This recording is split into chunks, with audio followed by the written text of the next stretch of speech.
Ndabahaye mwiriwe mwese canke mwaramutse bivanye naho buri umwe aherereye banywanyi mudateba kubana natwe ngaha kuri Mbonesha kure mwe rudenge bakiriza amakuru atosoye abarabana n'umutekano politike ubanyira amakungu ndetse n'ubuzima bwa munsi bw'abanyagihugu. Turi ku muyingamo wo kuri uyu munsi wa gatatu w'indwi ni kwigenekerezo rya 22 Gitugutu 2025 aho tugiye kurabira hamwe ibikomeje kugenda biba ibisasu biri kurashwa na za drone byibasiye bikomeye ibirindiro vya M23 kuri uyu munsi wa gatatu w'indwi mu bice byo muri Masisi ndetse na Warikare. Ni nyuma kandi ibindi bitero zibasiye ibirindiro vya M23 muri Side Kivu ndetse no mu bice bya Warikare ku munsi w'ejo wa kabiri. Urugamba rwakomeye, Laurence Kanyuka haratabaza isi yose agaragaza ibiri kubera muri ibi bice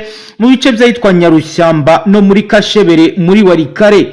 Bikaba rero bije bikurikira ibyabereye Mpeti na Nzibira ku munsi w'ejo. Tugiye kurebera hamwe biri kugenda biba, turareba kandi bijyanye n'ikoranabuhanga M23 nayo iri kubaka rijyanye no kugira ngo ribashe kuburizamo ibijyanye n'ibitero by'indege bikomeje kugenda byibasira ibirindiro zabo. Turareba rero missile air assault, turebe biri kugenda bigaragara nyuma y'ibikomeje kugenda bitegurwa byato nato. Turareba kandi situation violation du CCLF, turebe uburyo kikurenga ku masezerano n'agahenge byamaze kwigaragaza, aho tumaze kwakira ibimenyetso bigaragaza ko buri ruhande rwamaze kwitegura imirwano ikomeye nka kurya byagenze kwigenekerezo rya 24 z'ukwezi kwa mbere 2025 aho nyuma y'iminsi 3 gusa igisagara cya Goma cyese kigarurirwa. Turabwira la droit légime des de défendre, turebe uko bihagaze. Turaza kandi kuraba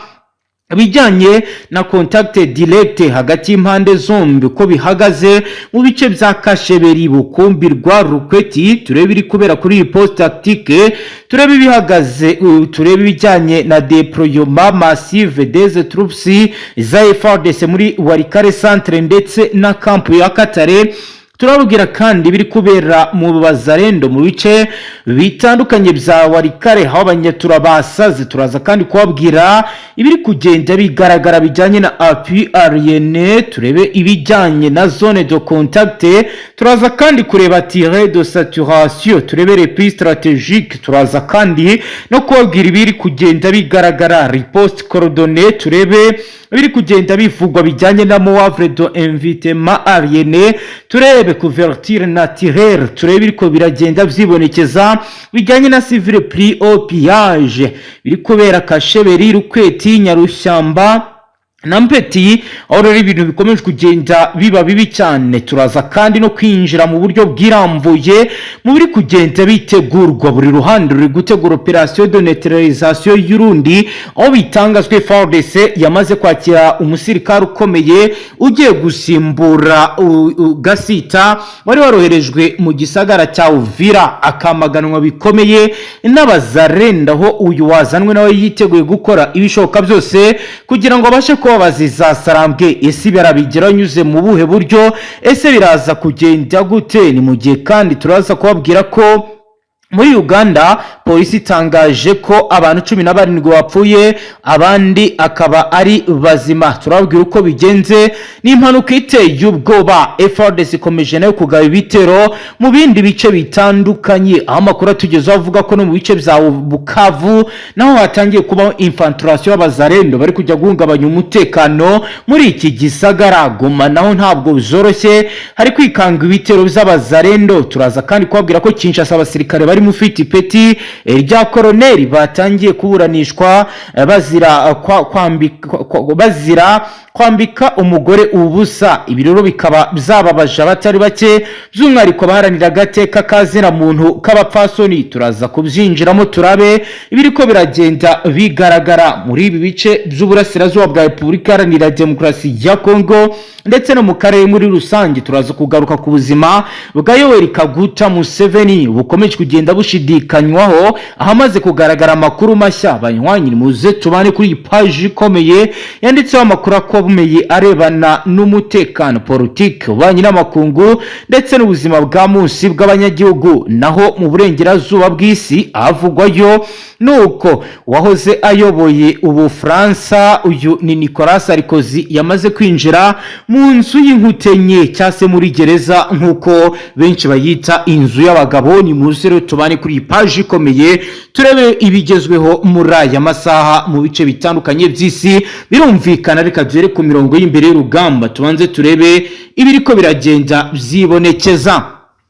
Ni kuwa gatatu ku igenekerezo rya 22 Gitugutu mu masaha ya mu gitondo hagaragaye impagarara zikomeye, urusaku rukomeye mu bice bitandukanye bya teritwari ya Masisi ndetse na Waikare mu ntara ya Kivu y'Amajyaruguru, aho umutwe wa FARDC watangaje ko ingabo za Repubulika Iharanira Demokarasi ya Kongo FARDC zagabye ibitero bikomeye bakoresheje drone z'intambara zo mu bwoko bwa CH4 mu duce dutuwe n'abaturage.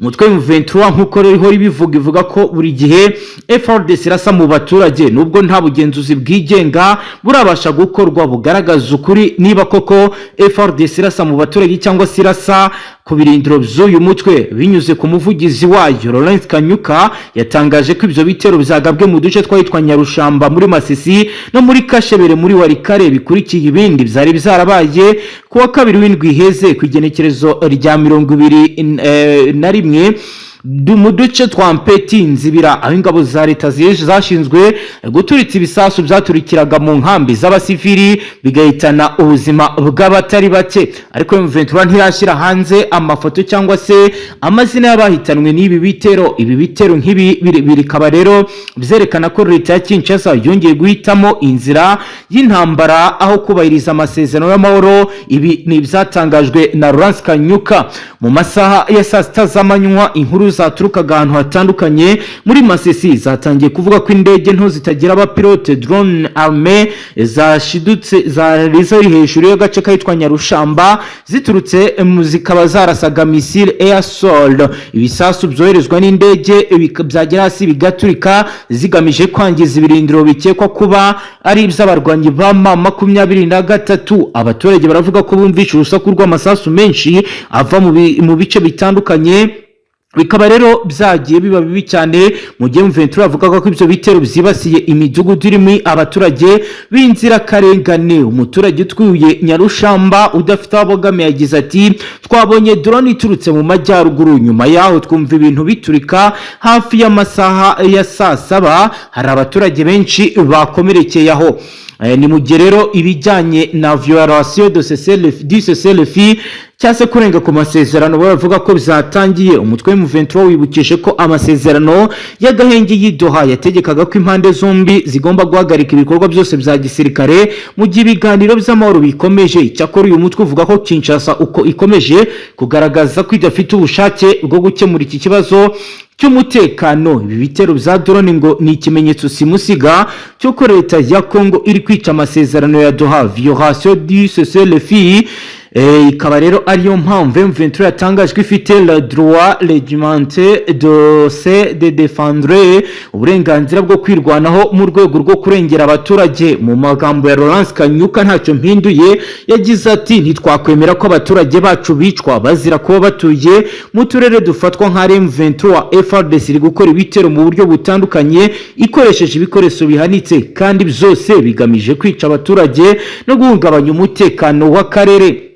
Nyuma y'amasaha make ibitero bya drone bitangiye, imirwano yakajije umurego ku butaka cyane cyane mu duce twa Kasheberi, Bukumbirwa n'ahitwa Rukweti, aho ingabo za M23 zageragezaga kugaba ibitero riposte tactique, igitero cyo kwihorera mu buryo bwa gisirikare. Abashinzwe iperereza muri ako gace batangaje ko hagaragaye deployement massive des troupes FARDC kohereza ingabo nyinshi zituruka mu gace ka Walikare centre ndetse no muri Camp Katare, aho bivugwa ko zafashijwe n'abasirikare bo mu mutwe wa Wazalendo bafatanyije na bamwe mu barwanyi bahoze mu mutwe wa Nyatura.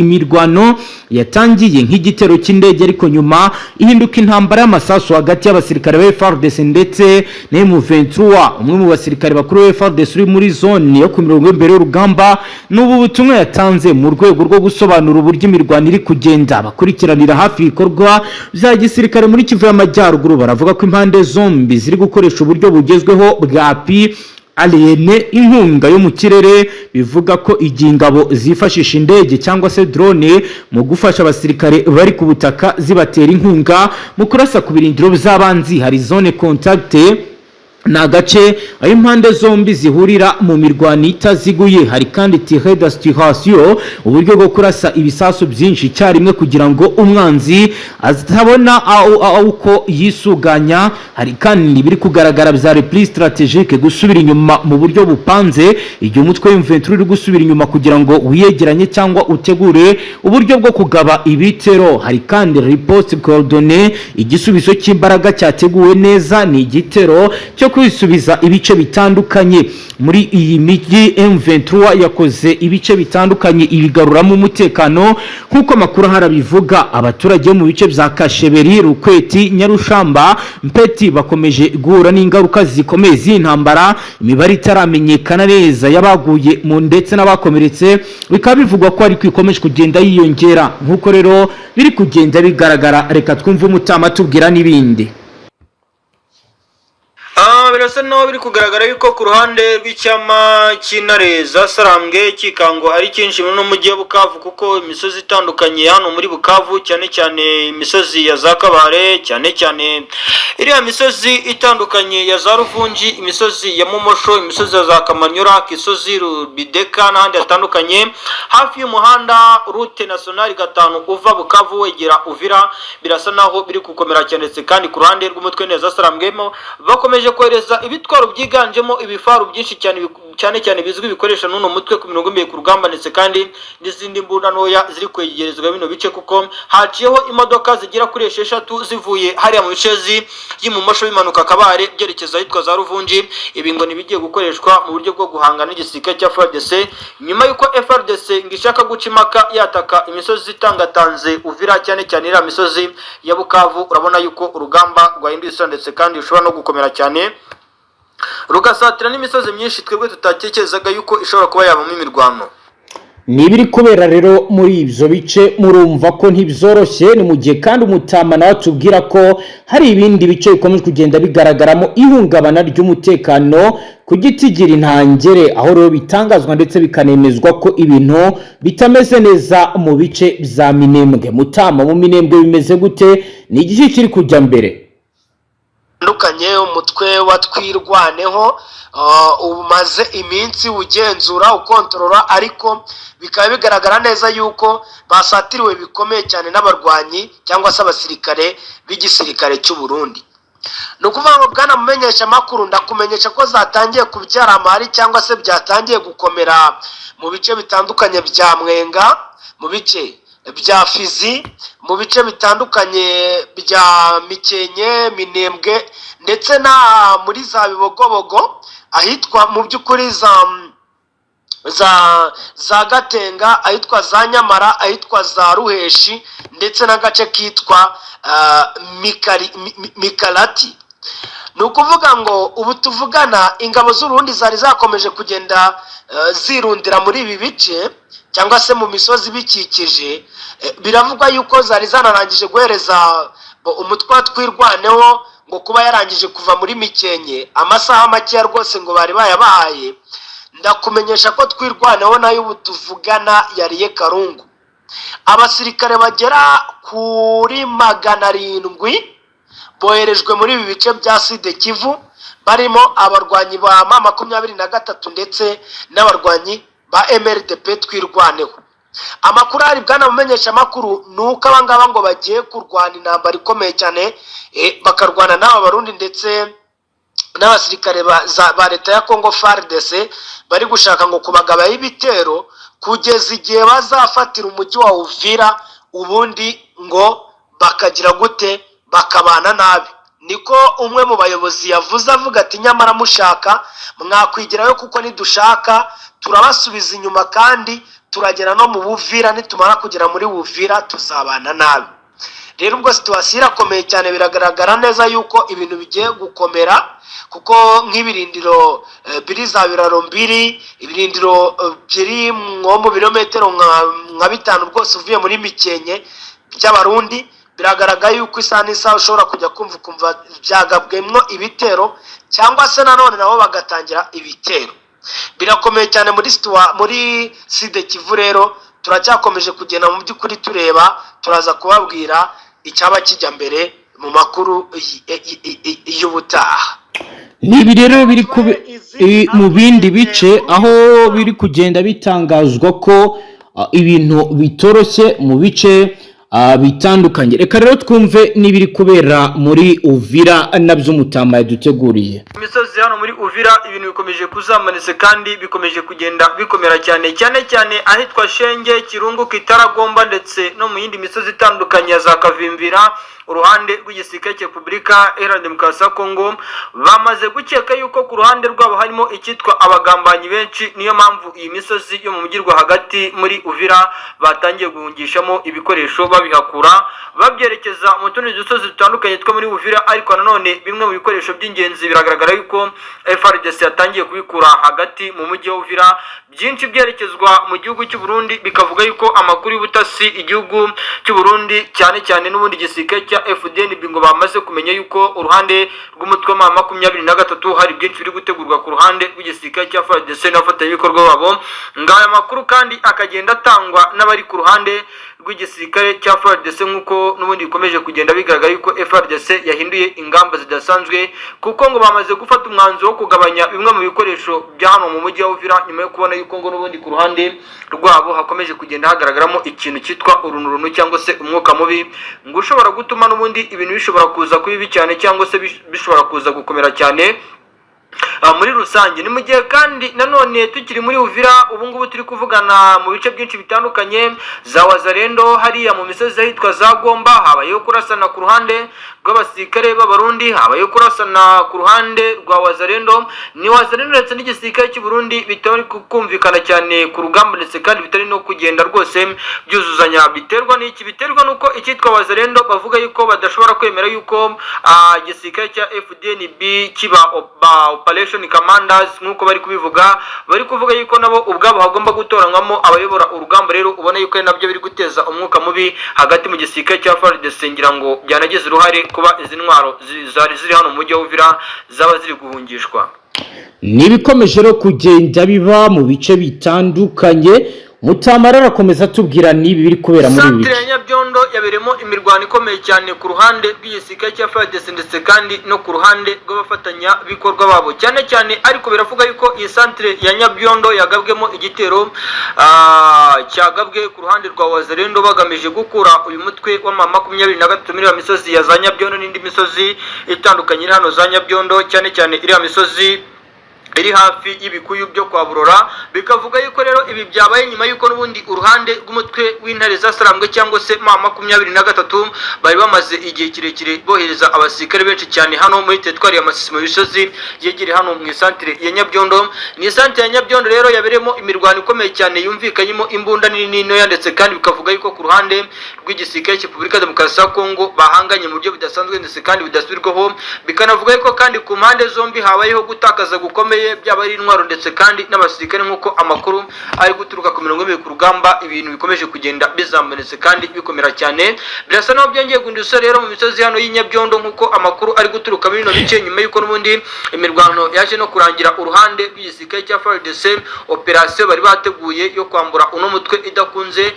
Biravugwa ndetse kandi biremezwa yuko n'aya masaha turi kuvugana icyitwa urusaku rw'amasasu rw'imbunda ziremereye ndetse n'intoya rukomeje kugenda rwumvikana. Ni mu gihe kandi uruhande ruhande rw'umutwe wa 23 navuga yuko ruri kugabwaho ibitero mu buryo butunguranye, kuko byaba ari muri teritwari ya Masisi, muri teritwari ya Warikare, mu bice bitandukanye bya Nyiragongo mu mujyi wa Goma haragaragaramo imirwano ikomeye cyane mu misozi myinshi itandukanye ya haraza Rubero. Nta munsi ucaho hataje undi tutumvisha imirwano. Ubu rero turi kuvugana ndakubwiza ukuri ko ahitwa Inyabyondo habereye urugamba rukomeye cyane, kandi ni n'urugamba bivuga yuko ku ruhande rwa FARDC Wazalendo ngo n'impamvu urugamba batarutsinze ngo nuko bagabye igitero bishoye cyangwa se batabanje guhamagara ibukuru, ngo ahubwo uwari uyoboye runo rugamba cyane cyane ngo ni umugabo witwa Colonel Sengiyumva Jean Baptiste wari uyoboye urugamba rwahariya muri centre ya Nyabyondo, wagabye igitero ku ruhande rwa Wazalendo, ngo ariko ku ikubitiro ngo ni nawe wabanje gusiga ubuzima ku mirongo y'imbere ku rugamba, nk'uko amakuru ari guturuka muri bino bice dukesha abahereye muri bice biri kutubwira.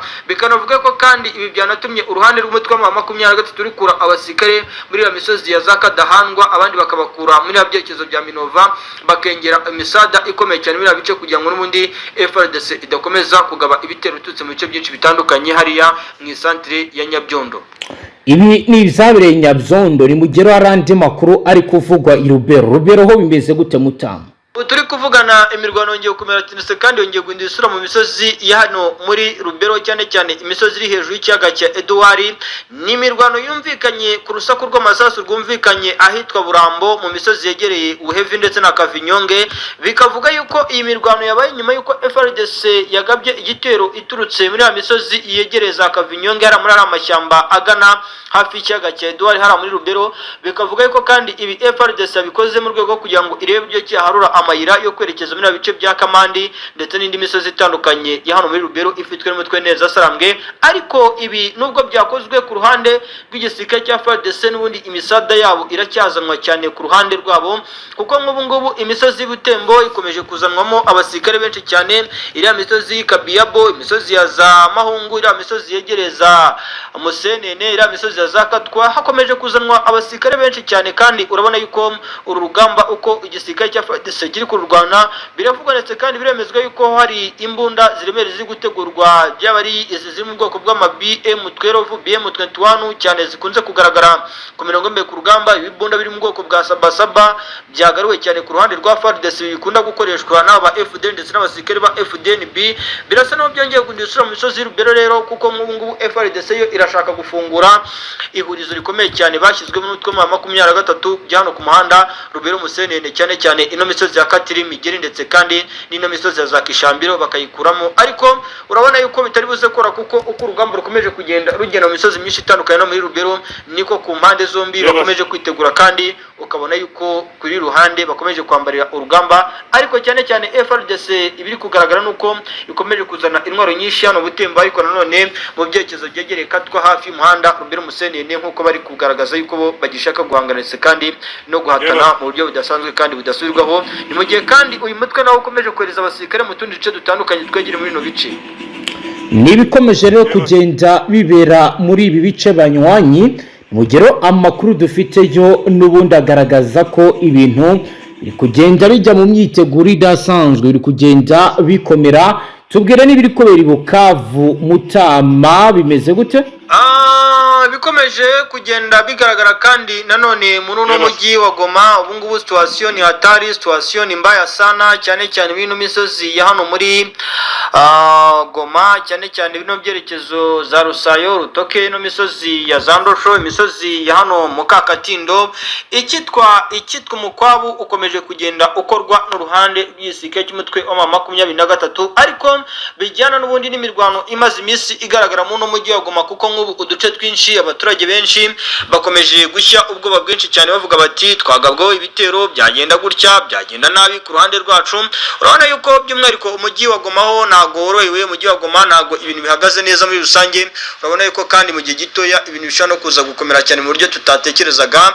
Ibice byinshi bitandukanye byo mu mujyi wa Goma bikaba byakwatakwa mu buryo budasanzwe kandi budasubirwaho, nk'uko amakuru aturuka mu mujyi wa Goma. Kandi uyu mutwe ukomeje gukora imikwabu yo gusakasaka imbunda n'ibindi bikoresho bitandukanye bya gisirikare kuno mutwe, nyuma yuko biri kwikanga yuko n'ubundi ngo abaturage batuye mu mujyi wa Goma abenshi muri bo kandi FARDC yatangaje ivuga yuko yamaze gutegura abasirikare 67 bashobora kuzabohoza ibice byose uyu mutwe wigaruriye. Ndababwiza ukuri ko rero ibintu hano mu mujyi wa Goma bishobora kuza guhinduka ndetse kandi urugamba rushobora kuza gukomera cyane nk'uko amakuru ari guturuka hano mu mujyi wa Goma, ibintu bishobora kuzamuretse kandi bishobora no kuza gukomera cyane mu buryo budasanzwe kandi budasubirwaho. Bwana inshuti bavandimwe, ndababwiza ukuri ko ibintu byahindutse ndetse kandi byakomeye cyane. Banywanyi, reka tubashimire rero dusoreze ngaha, tubibutse ko ngaha tubashyikiriza amakuru abatosoye arabana n'umutekano, politiki, banyiramakungu ndetse n'ubuzima bwa munsi bw'abanyagihugu. Kuri dukurikiye bwa mbere hitushonda sabone, ntuzongere gucika ukundi n'amakuru ndetse n'ibiganiro tubashyikiriza ngaha. Astra Vista. Minembwe na Mikenke kuva mu gitondo cya kare kuri uyu munsi wa kabiri w'indwi, maze tuze twumva n'ibyo abatama batanga mu buhamya bw'ibiri kuba. Ndatangira nkubwira ko kuri uyu wa kabiri ku igenekerezo rya 21/2025 ukwezi kwa Gitugutu mu masaha ya kare ya mu gitondo, bikaba rero bibaye nyuma y'amasaha y'uko iritimani y'amasaha 72 FDNB yahawe umutwe wa MRDP yarangiye. Biravugwa ndetse biremezwa ko FDNB yatangiye kumugaragara igikorwa cyiswe Operation Kivusiri kigamije kugenzura no gutuza burundu agace ka Mikenke kari kamaze iminsi gafitwe n'umutwe wa M23 ndetse na Twirwaneho. Amakuru y'imbere mu nzego z'igisirikare source militaire interne remeza ko FDNB yari imaze iminsi ine ikora deployment tactique gushyira ingabo ku mirongo ya gisirikare yateguwe neza mu bice byitwa Mikerati, ahitwa Nyamara, Poezero n'ahitwa Kipopo, hagamijwe gufunga imihanda yose yinjira cyangwa isohoka mu Minembwe. Umusirikare mukuru wa FDNB warungitse ubutumwa mu rubuga rwa WhatsApp ruhuriramo intwazangabo yagize ati: twashakaga kurinda ko ibintu bihinduka intambara y'akajagari, twari dukeneye igihe cyo gutegura dispositif defensive et offensive, imipanga y'ubwirinzi n'ubusumbane mu bitero. Uyu munsi nibwo turimo gushyira mu bikorwa icyo twateguye kuva ku igenekerezo rya 18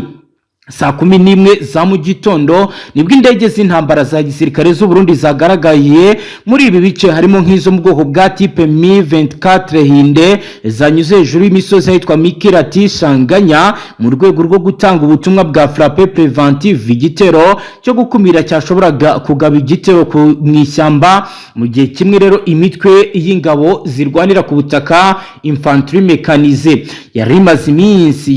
yari imaze kugera ahitwa Gatenga, ahitwa Ruheshi, aho rero yabonye akaruhuko gato mbere yo kwigabanya mu matsinda mu buryo bwa section d'assaut. Ibice by'abasirikare bigabana inshingano zo gutera FDNB yakoresheje unité mixée irimo abapolisi b'intambara, gendarmerie militaire, abashinzwe ubutasi, agent du renseignement tactique n'abasirikare bamenyereye ahantu y'imisozi. Colonel Deze Ndayishimiye, umwe mu bayobozi bayoboye igikorwa, yavuze ko opération de stabilisation et neutralisation des groupes armés irréguliers, opération yo gusubiza umutekano no kurwanya imitwe yitwaje intwaro idafite ishingiro mu mategeko, mu nyandiko y'imbere yiswe Directive opérationnelle numero 04 Bale FDNB Bale OPS Minembwe Bale 2025. ingabo zashyizwe mu nzego eshatu, aho rero hari zashyizwe muri Nord Mukarati. Ubuyobozi bwaha ni uwitwa Komanda do Batayo Ndaho yahoze Leonsi. Intego ni ugufunga imihanda ya Mikenke, Shanganya no kugenzura ikibuga cy'indege cya Mikenke. Hari kandi Side Kipopo iyobowe na Majoro Niyongabo Ferdinand. Intego ni ugukumira ibitero bivuye mu misozi ya Bijombo no kwambuka kw'inyeshyamba zinjira muri Mitumba. Hari kandi West Minembwe iyobowe na Lieutenant Colonel Habonimana Aime. Intego bafite ni ukugenzura axe logistique, inzira z'ibirindiro n'ibikoresho no gushyiraho ibirindiro by'igihe kirekire. Iki gikorwa cyose cyari gishinzwe na Etat Major Avance, ubuyobozi bukuru bw'urugamba buherereye muri Birorambiri, hafi y'aho umusozi wa Kirangi uhuza inzira ebyiri ziva Indondo n'Ifizi. Saa 12 n'igice za mu gitondo, ordre de feu, itegeko ryo gutangira kurasa ryasohotse. FDNB yatangiye kurasa ikoresheje imbunda ziremereye za type 122 mm Haute-Zeld D30 zashyizwe mu misozi ya Mikirati zirasa mu duce twa Mikenke n'ahazwi nko mu cyo hagati hakekwaga ko hari ibirindiro bya MRDP twirwaneho. Aterarido situyene ingabo zishinzwe gutera ibisasu zikaba rero zakoze masaha abiri zinyuzamo amasasu ya obasieri explosive affragmentation. Ibisasu byaturutse muri ibi bice bikaba rero bizagiye byangiriza bikomeye bimwe mu bikorwa biri muri ibi bice. Mu gihe imbunda ziremereye zarasaga imitwe y'ingabo zo mu murongo w'imbere, infantry de contact zamanutse mu gace ka Puezero itera ku ruhande rw'amajyaruguru ya Mikenke. Umwe mu basirikare batwirwaneho wafashwe mpiri prisonnier de guerre yemeje ko ibyo barashweho byari biremereye cyane ku buryo n'abasirikare bamenyereye intambara batashoboraga kwihanganira aya masasu.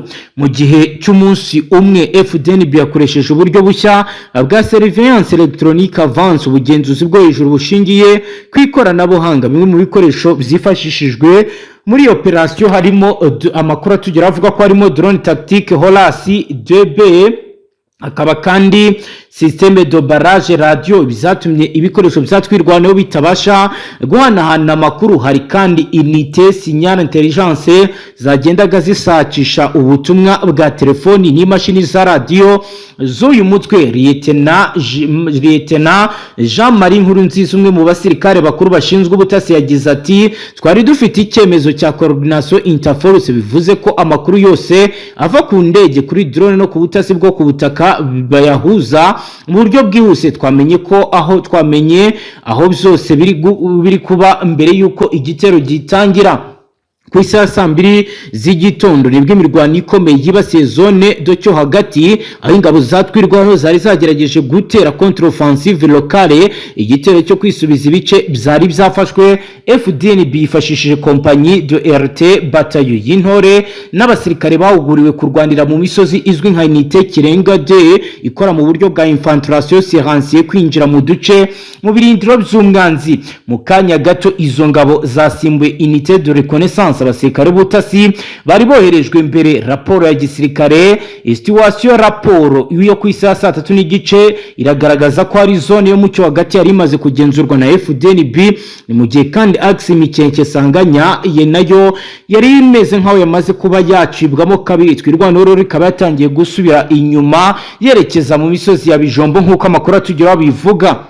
Kuva ku isaha 4 kugeza ku isaha ya 6 twirwaneho yakoze ibishoboka byose kugira ngo igarurere ibirindiro bya Mikenke yifashishije imitwe yayo ku murongo wa mbere uzwi nka kompanye Shango na Banyamurenge, bafite imbunda za PKM n'amasasu make ya RPG-7, ariko kubera dispositif de couverture ubwirinzi bw'ingabo ziri inyuma bwa FDNB ibyo bitero byabo byateshejwe agaciro. Umusirikare umwe wa FDNB yabwitangaza amakuru ati bagerageje kudufata ku ngufu, ariko twari twarabiteguye, twakoresheje mu offre de insécurement ntaho bahungira. Mu gihe rero ibikorwa bya gisirikare byakomeje, abasivili benshi aho mu duce twa Mikenke ahitwa Sanganya begereye batarigeje guhunga berekeza mu misozi ya Ndondo. FDNB yashyizeho courrier humanitaire sécurisé, inzira yihariye y'abasivili bafite umutekano irindwa n'ingabo z'abashinzwe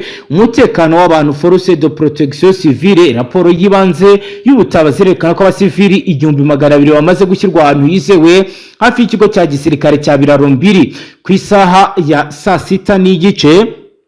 Biravugwa ko hari inama y'ingenzi yabereye mu Biraro 2 yobowe na General Major Ntirampeba Albert, umuyobozi w'ingabo z'u Burundi ziri muri Congo. Yemeje ko igikorwa cya mbere cyagenze neza, ariko ko hakenewe phase de considération et pacification, igice cyo gusigasira amahoro no gukumira gusubira inyuma. Uyu muyobozi yagize ati ntituri hano kugira ngo tudutangize intambara idashira, duharanira ishyirwaho ry'amahoro arambye, ariko amahoro ntabwo ashingwa ku byifuzo by'imitwe yitwaje intwaro amahoro ashingwa ku mategeko. Nk'uko rero bigaragara ibi byose bikaba biri gutuma abaturage benshi bava mu zabo. Reka twumve Mutama nawe ibyo atubwira kubirenze kuri ibyo, aho bigaragara ko imyiteguro ikomeye yo irakomeje.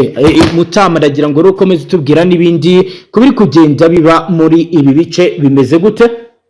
Operasiyo mu buryo bugaragara kubera yuko barimo barahiga mu buryo bwose bushoboka cyane mu misozi babasha kugenzura.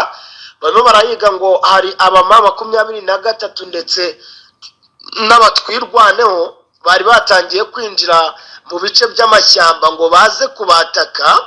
Babataka bitewe n'uko ngira ngo mwaye mwakomeje kugenda mubyumva yuko agace ka Mikenye ingabo z'u Burundi zirimo ziragenda zihasatira. Bari batangiye rero ngo kuza gutatwa n'umutwe wa 23 ndetse n'abarwanyi batwirwaneho.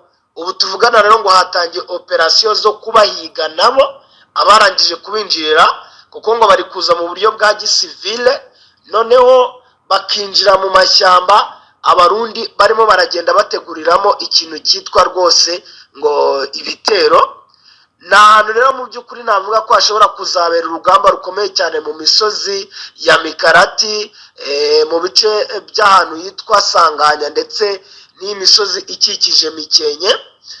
Ni situation navuga yuko ishobora kuzavugiramo ikintu cyitwa imbunda zikomeye, nubwo barimo barinjira bameze nk'abashaka gukora operasiyo ziri silencieux. Amakuru aragaragaza neza yuko ingabo z'u Burundi zigera kuri 240 arimo baherutse koherezwa muri iyi misozi, ndetse bakaba barimo bategura ibishoboka byose kugira ngo babe bakwataka umutwe wa 23 ndetse n'abarwanyi ba MRDP twirwaneho ngo bafite gahunda yo kubirukana kugeza igihe ngo bafatiye umujyi wa Uvira. Ni situation navuga yuko ikomeye cyane, bishobora kuza guteza ibibazo bikomeye cyane muri iyi misozi y'Umurenge, ndetse n'abaturage bamwe bakaba batangiye ahubwo kubona ko ibintu bikomeye bakaba bahunga. Ni biri kubera rero muri ibyo bice ni mu gihe no muri Warikare naho hari urugamba rukomeye. Warikare ho bimeze gute Mutama? Reka amakuru noneho tuyerekeze mu bice bya teritwari ya Masisi, ariko twerekera muri Warikare, aho ubu tuvugana mu gace kahitwa Kiyisi, ahitwa Kembe ndetse n'ahitwa Ishunga. Aho hose umutwe wa 23 warangije kuharunda abasirikare benshi mu bice by'ahitwa muri Taweza, kuri Mutako ya mbere ndetse na Mutako ya kabiri. Aho hose hari abasirikare. Mu gace kitwa Wenga hari abasirikare bavuye hafi neza ya Bulinga, bazamutse kugira ngo bajye kwataka ibice by'ahitwa Nyamiyanda ndetse n'ahitwa Mubanda, ubundi bazamuke berekeza muri ibice bya Warikare. Amakuru ahari biravugwa yuko igisirikare cya 23 ngo gishaka gufata ibice neza byegereye ku kibuga cya Pinga, ariko ubu igisirikare cya leta ya Congo FARDC nacyo n'abambari bacyo hafi na paruwasi ya Warikare, hano kuri biro regional ya DGM cyangwa se abashinzwe abinjira n'abasohoka, barangije kwashira abasirikare mbese hafi kuri buri gikorwa remezo cyose navuga giteraniramo ubuyobozi cyangwa se inzego za leta. Barangije kwashyira abasirikare, kuko ahitwa kuri Skypone hopitale ya Warikare centre neza mu mujyi wa Warikare, bahashyize abasirikare benshi cyane ndetse n'imbunda.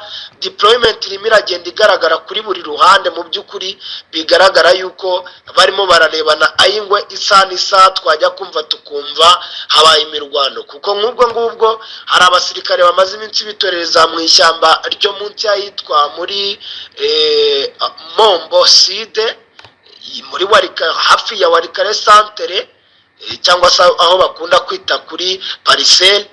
Nabo ngo bazamutse n'ubundi baje kwegera ibi bice bya santere neza mu kibaya mu kibaya cya Warikare ariko usa n'uwerekera muri teritwari zo muri Sud Kivu kubwo umanutse route nationale nimero 3 aho hose hagiye hashyirwa abasirikare kuri route nationale ku buryo ngo biteguye ko umutwe wa 23 igihe cyose waba watatse ushaka kuza gufata Warikare bagomba kusubiza inyuma. Nibiri kubera rero mu bice by'Iwarikare ni mu gerero hari andi makuru ari kuvuga ko igisirikare cy'u Burundi ndetse na FDNB na FARDC baba hari ibikoresho bari guhungisha babivana mu gisagara cya Uvira babijyana i Burundi. Reka nabuzo tuzumva umutama tubwire ibijyanye n'ibiri kugenda bikorerwa aha muri Uvira bimeze gute. Reka amakuru yacu tuyahereye mu mujyi wa Uvira bwana mumenyesha amakuru kubera yuko biragaragara neza yuko situation ikomeje kugenda irushaho gukomera kuko ubu tuvugana umuhanda route nationale nimero 5 urimo ikintu cyitwa imodoka convoy z'abasirikare ba FARDC, imodoka ziri special cyane cyane zakoreshwaga mu gutwara ibikoresho bya tekinoloji mu kurinda umutekano. Ikijyanye n'ibikoresho bya drone byari byaratangiye kubakwa ahangaha muri Kavimvira City neza hafi ya station Angel, byatangiye kuvanwaho aho byari birimo birajyanwa mu gihugu cy'u Burundi. Bwana mumenyesha amakuru ikigaragara nuko igisirikare cya FARDC ndetse n'igisirikare cy'u Burundi batangiye kugira ubwoba kubera yuko bamwe batangiye gusohoka umupaka neza hano kuri Bahari Hotel yo muri Uvira, batangiye gusohokamo berekera mu gihugu cy'u Burundi. Bigaragara neza yuko mu by'ukuri iki gisirikare cyatangiye kumenya amakuru yuko umutwe wa 23 waba ugiye kwinjira. Bikaba bigaragara neza yuko badashaka kongera gutakaza ibikoresho nk'ibyo batakaje umujyi wa Goma n'umujyi wa Bukavu bifatwa. Ni situation navuga igoye cyane bigaragara rwose kuko ngubu hari imodoka twari tumaze iminsi tuzi zabaga hano kuri Poe Kidongwe, hari station moderne nayo hafi ahangaha hari hashinze imbunda y'amashini gana, ariko mu kanya rwose hari umuvandimwe wavuye ambwira yuko ntayihari. Ahantu hegereye na Sare di Ruwayame ya Kasenge naho hari hasanzwe hakorera station y'igisirikare cya leta. Abasirikare bakeya cyane bagera kuri 28 bahoraga basimburana, nabo twarangije kumenya yuko ibikoresho bari bafite kabuhariwe barangije kubihungisha. Ikijyanye no guhungisha ibikoresho hano byakomeye cyane mu mujyi wa Uvira birimo biragaragara kuko ngubwo mu mahuriro y'imihanda neza kuri Shabani shop hano Kavimvira naho hamaze guca ikimodoka kinini cyane gitwara ibikoresho, gitwara imbunda za mashini gani ndetse n'ibindi bikoresho bitandukanye. Turacyakomeje kugenda tubakurikirana rero ngo turebe ese bimeze gute. Gusa amakuru dufite nuko itegeko ryo ririmo riraturuka hano Kinshasa.